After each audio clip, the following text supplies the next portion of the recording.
Welcome, ladies and gentlemen, to Goose, Pimples, a show where I, Paul Breeden, am joined by my cousin, Eric Arterbridge, to delve into the creepy and skin-crawling stories that keep us up at night. Eric, welcome. Thank you. Welcome, Paul.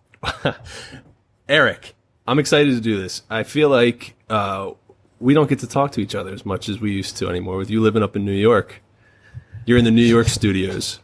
Yeah, that's true, but we did get to go see Annabelle 2. We did. Last week, and that was real nice. It was enjoyable. So I figured this is a good way for us to keep in touch. I guess we should explain. We kind of grew up together. We spent a lot of nights at each other's houses, a lot of time together in the summer, and right. We've experienced some weird stuff. And we've always kind of been into. Yeah, it was all sexual. Yeah. We've always kind of been into the weird stuff, referring more to the paranormal and the creepy. So I figure we could do this weekly podcast where we talk about creepy, weird, itchy subject. Yeah, I'm a psychic and a medium, so I have interactions with ghosts all the time. Okay, all right. Well, Eric, tell me what you know about the town of Villisca, Iowa. Anything? No, not a goddamn thing. I never heard of it. No? Okay. Well, our story is going to start in the town of Villisca, Iowa, and it's going to start on June 6, 1912. On this day, Sarah Moore and her family, husband Josiah and 4 children, Herman, Mary, Arthur, and Paul, they all spent their day at a Children's Day event hosted by the family church. Sarah actually coordinated the event. Okay, now this is already weird to me because you're Paul and your grandmother is Mary. Yeah, there's a lot of similarities here. It's weird. I hope it's spooky. Well, it's gonna get spookier. So, at the Children's Day event, as the day drew to a close, Mary invited her 2 friends, Ina and Lena Stillinger, to spend the night at their house. Now that's even weirder. Ina and Lena Stillinger, and Sarah Moore, Mary's mother, obliged, and unfortunately for the Stillinger girls, the sleepover would take a grim turn. Uh-oh. Well, what happened? I'll tell you what happened. Okay. At some time between midnight and 5 a.m., someone broke into the back door of the Moore home. This person was armed with Josiah Moore's woodcutting axe, which he picked up on the way in the house. Oh, my God. Now, some investigations suggest that the killer possibly broke into the house earlier in the day and waited for the Moores to come home and fall asleep. They found 2 cigarette butts up in the attic of the home, but no one's quite sure due to poor forensics of the time. Okay. This person, after they broke into the house or came down from the attic, whichever it was, they started into the master bedroom, where they proceeded to cave Josiah's head in with the blunt end of the axe. Oh, my God. Yeah. And then he also used the blade on Josiah. And Josiah is the only victim that was that had the blade used on his head. I thought he cut off his schmeckle. No.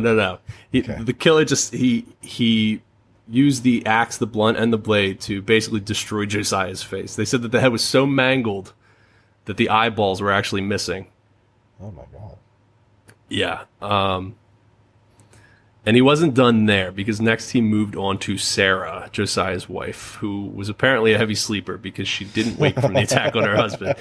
I could sleep through an attack, too, trust me. Nothing wakes me up.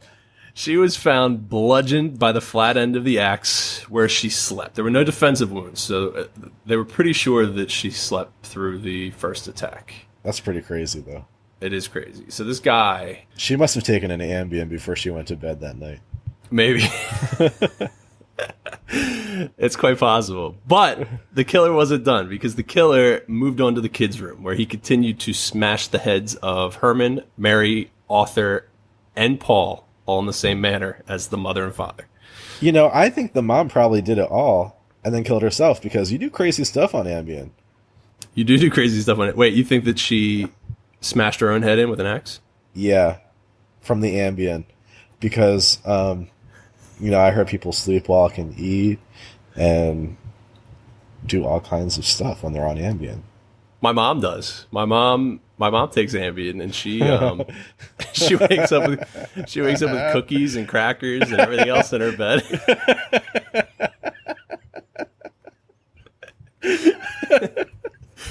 She has no idea how they got there. That's exactly my point. You might wake up and find out your whole family's been murdered. Then you turn the axe on yourself. Yeah, you don't know how they got there. That's why there were no defensive wounds. Yeah, she hit herself in the head with it. So after laying to waste all the children, whoever this was, they moved down the stairs into the guest room where the Stillinger girls were sleeping. Ina and Lena. Ina and Lena. Ina was taken out the same way as the Moors. Lena, on the other hand, is believed to be the only one that actually woke up during the events because she was the only one not on Ambien. Yeah, well, and they found her with defensive wounds on her arms. She had, slices on her arms, and she was also found with her skirt pushed up and her underwear removed. So they believe that she may have been sexually assaulted. Oh, that's just not right. No, it's not right. But after the murders, things got a little weirder. Apparently, not satisfied, the killer went back upstairs and proceeded to again smash the heads of every one of the Moors. Well, how does anybody know that? That's what, when I was doing the research, I was thinking the same thing. I don't know how you would know that, unless maybe I don't know. I'm not a forensics scientist, and not many people were back then either. So I don't know how they came to this conclusion, but he basically demolished all of their heads, like just caved in all their heads. Josiah got it the worst. They think that he was struck somewhere around 30 times with the axe. Yeah. They found gash marks in the ceiling above where Josiah was sleeping from the axe being raised up so high. And they also found a shoe that had been filled with blood as the blood dripped off of the bed. Oh my God. Yeah, it was a rough scene. After he did this, he went back through the house and he covered every one of the victims' faces. All in different ways. Some with sheets, some with their clothes. He covered every mirror in the house and every reflective piece of glass. He didn't want... I don't know if he didn't want to see himself or he didn't want anything else looking at him. Yeah, this is Ambien. It sounds like... I've seen this before. This is Ambien. They mentioned this on the commercial, right? When they go through the side effects at the end. Yeah. You don't like mirrors. You cover people's faces with sheets after you murder them. Yeah. After all of this, he decided he was going to hang out a bit. He didn't take off right away. He went in the kitchen and took a 2-pound slab of bacon. He wrapped it up in a towel and left it sitting on the downstairs floor. Uh-oh. He also filled a bowl with water and washed all the blood from his hands and body. Okay, well, that was smart. That was smart. I don't know if he had this whole thing planned out ahead of time, but he certainly took precaution there at the end. He doesn't want to go running around with blood all over himself. Yeah. The next morning, a neighbor who thought it was suspicious that she saw no signs of life at the house called Josiah's brother, Ross. Ross had a spare key to the home, and unfortunately for him, he was the one that walked in and found the remains of his entire family. Oh, no. Yeah. No one's quite sure what happened after this. No one's quite sure who actually committed the crimes because the crime scene was completely destroyed. Like I said, forensics weren't great at the time. A huge crowd of people, as word started to spread around town, gathered outside of the house, wanting to see what was left. So they just helped themselves? Yeah, pretty much. Pretty much. So one doctor who was on the scene, it was reported that as he left the house, he warned the crowd, "Don't go in there, boys. You'll regret it till the last day of your life."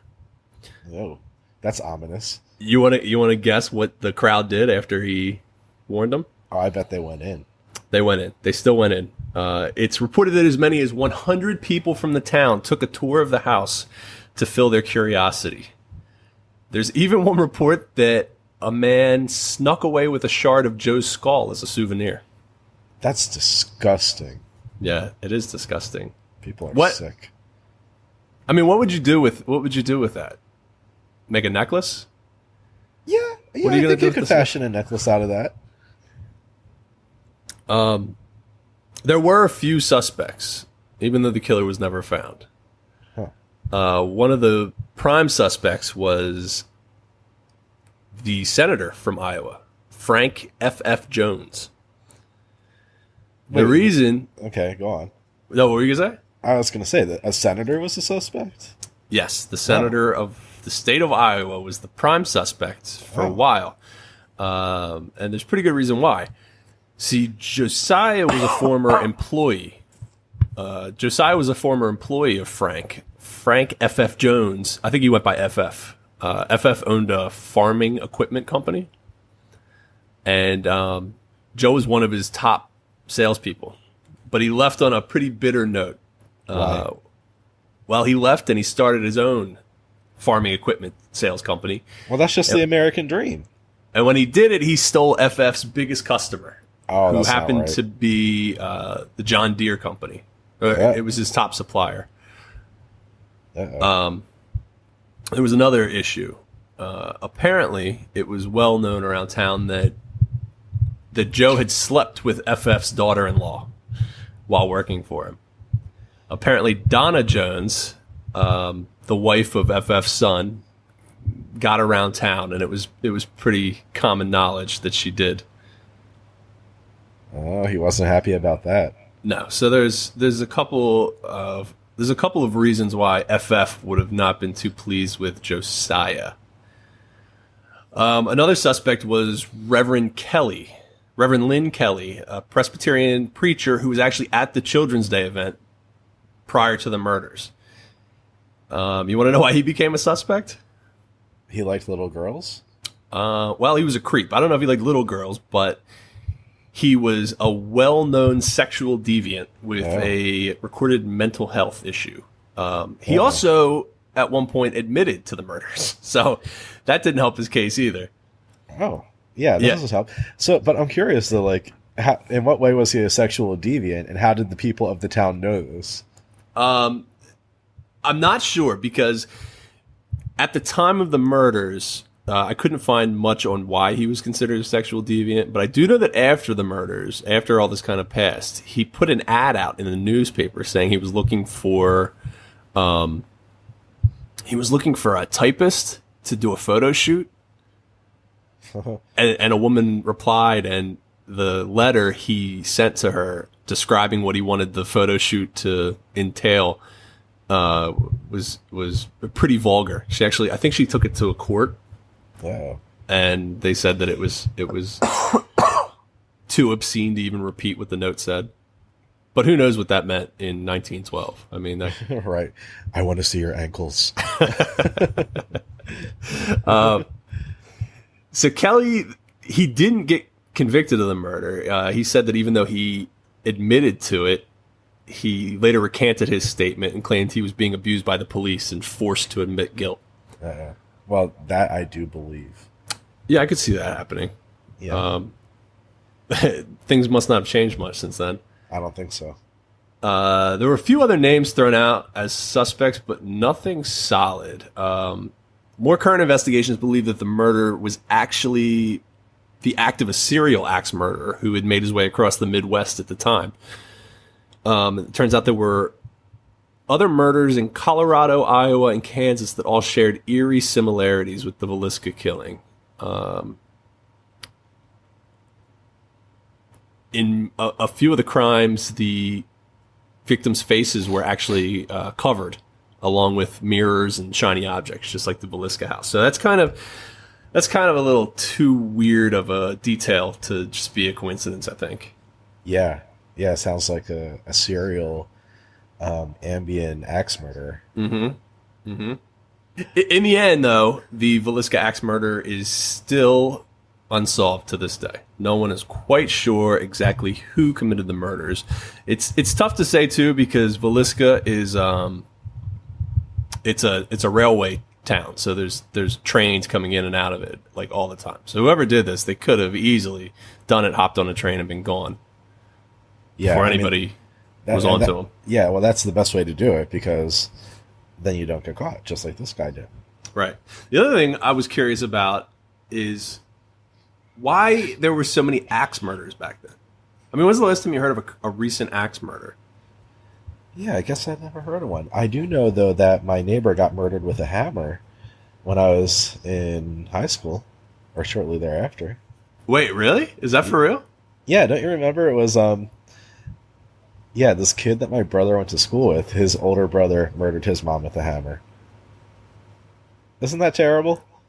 Yeah, I don't remember this. And then I saw my little brother on the news driving by the house, waving out the car window. God rest her soul. Yeah, I don't remember this at all. So since the murders, things have gotten a little strange with the Villisca Axe House.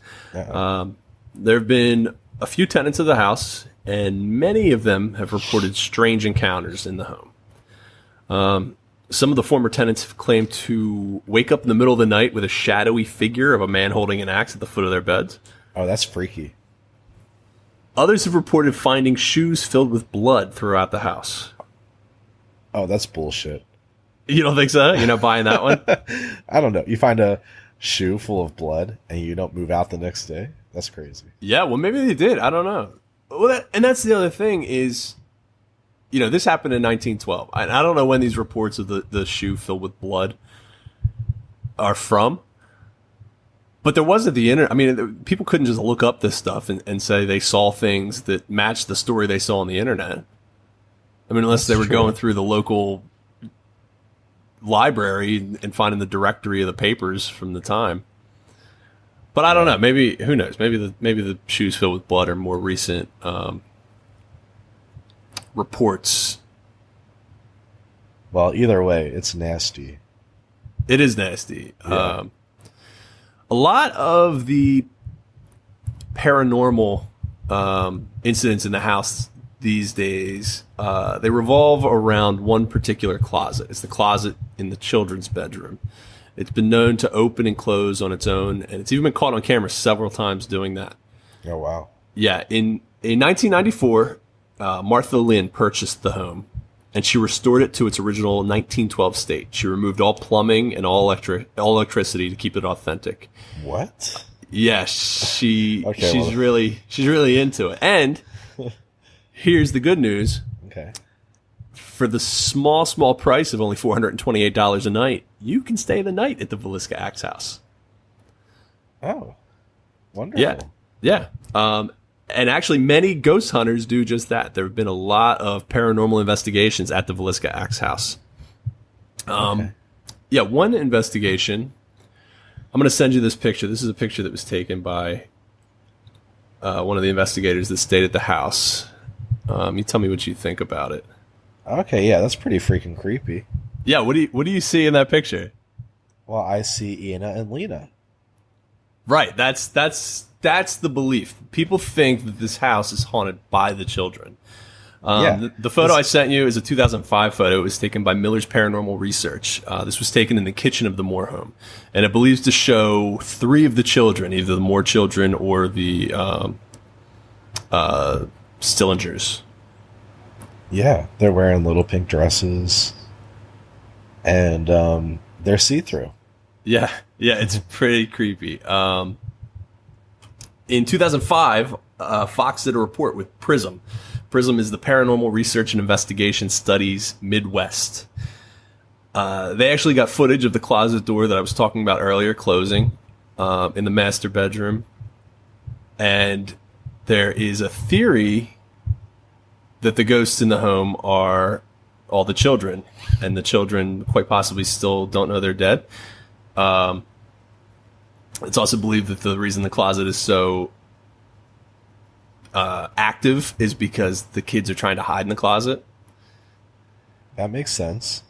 Yeah. And there's actually a video where one of the investigators asks a question in the room. I'm going to play the audio for that for you. Okay. It's kind of hard to make out the response, but you can hear what the lady says. Hey, sweetie, can you close the door? No, it's kind of hard to hear. I do want to make it clear there were no children in the house when this was filmed. This is a slowed down version of the response that she got when she asked the question.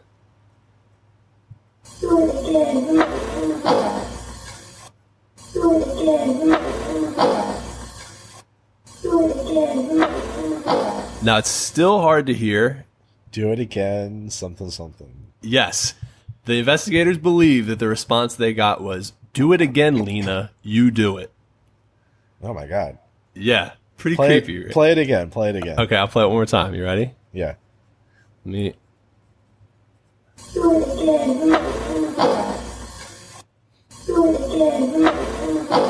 Do it again, Lena. You do it. Okay, I can kind of hear that. Okay. I definitely hear "do it again." Yeah, me too. I heard that, and I couldn't hear what the rest of it was, and then I looked up the article, and it had written out what they believed that it said. There's also been audio files of confused children's voices asking, "Who are you?" And there have been a lot of other pictures and videos recorded by Prism. You can actually check out a lot of the stuff that Prism has done at the Axe House if you go to www.doyouseedeadpeople.org/21. Yeah. Well, look, I'm still just looking at this picture, and these girls are definitely from the early 1900s because you know how kids had different faces back then? When you're looking at this girl in the front, her, she has kind of this, uncomfortable, sad or scared look on her face. Yes. But that's definitely... I want to point out that these pictures that we're talking about, the listeners obviously can't hear it, but you can find these if you go to goosepimplspodcast.com. We're going to have these up on the feed. Yeah. Well, that face is definitely the face of a girl from the early 1900s. Do you know what I mean? I do. Well, it's just the clothing too. I mean, yeah. This photo in particular, there were a bunch of photos. There's the usual. There's floating orb pictures and there's weird lights in the room. But this picture is the one that stood out to me, and this is why I sent it to you, because this is clearly little girls in little girl clothes that are from the early 1900s era. I mean, these aren't like modern day clothes. Right. And there were no kids there. There were no kids on the scene. It's pretty unbelievable. I have another clip that I want to play for you too. This is something that was recorded again in the house by a team of paranormal investigators with no children present. You ready? See if you can make this out. Okay.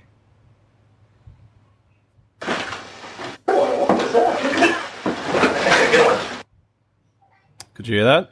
No. I'm going to play it one more time. Okay.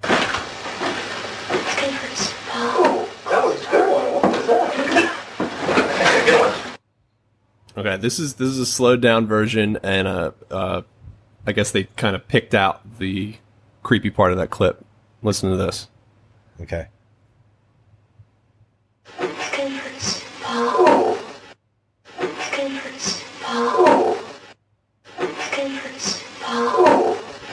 This is a clip. I guess the investigators were in the room with the closet, and their devices picked this up. They believe that this is the children, one of the children saying, "They're going to hurt us." Did you hear it? No, that's not what I heard, but play it again. Let me see. Okay. It's pretty clear that that's what this voice is saying. Okay. Oh, yeah. Yeah, it's super creepy. But it sounds like she's saying Paul, too. Well, one of the kids... Paul, right. And one of the kids' names was Paul. Right. Yeah. Maybe the scariest incident that's taken place in the home happened fairly recently. It was in November of 2014. 37-year-old paranormal investigator Stephen Larson was doing an overnight stay at the Villisca Axe House. At one point during the stay, he was alone in the northwest bedroom of the home while the rest of his group was out front. The group received a message from Stephen over their two-way radios. He was calling for help. By the time the group gets upstairs to the room that Stephen was in, he had stabbed himself in the chest, critically injuring himself. He was rushed to a local hospital where they were able to save his life, but to this day, he will not comment on what happened in that room. What? He better tell somebody. After the events, Martha Lynn, the current owner of the home, was quoted as saying, "They all hope something will come to them. Sometimes they like to tempt fate." Okay. So there you have it. Well, what do you think, Eric? Should we get the $428 together and go stay a night at the Villisca Axe House? Well, I don't know if I want to sleep there or stay there. I might want to go in for a few minutes and see if I can find Ina and Lena. But so does the current owner live in the house, or does she just rent it out to people? I don't think see ghosts? Right. I think she runs it basically as like a haunted attraction. Right. It's like a bed and breakfast where you can get the shit scared out of you if you really want to. Yeah. I think they do like tours of the house during the day. But yeah, if you want to pay the $428, they'll shut the place down for you and you can stay the night. That's so creepy. I want to, but I don't want to. I know. It's very creepy. Yeah. But yeah, that's going to do it for the Villisca Axe House. Okay, thank you. If the Villisca Axe House gave you Goose Pimples, do us a favor and just tell a friend. We're just getting this podcast started, and any word of mouth is very appreciated.